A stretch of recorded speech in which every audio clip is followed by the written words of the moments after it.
Our editor stores the mouse position in pixels, but the game needs a special discrete unit format.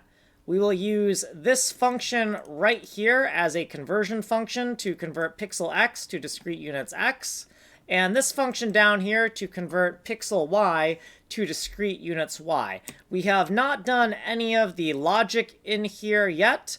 We just take an input pixel x, and we're going to spit out ODUX, which stands for output discrete x, but we're not going to do any of the math yet. We're just going to set it to 0 for now.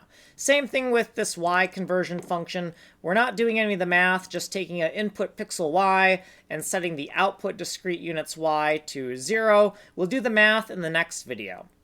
Down in the mouse master move function, we need to take the move pixel x and move pixel y and use our conversion function to set dmx and dmy, which are the values of the discrete unit position of the mouse on the shader.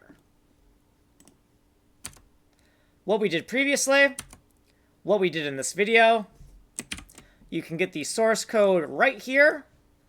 This has been video 145. Like and subscribe.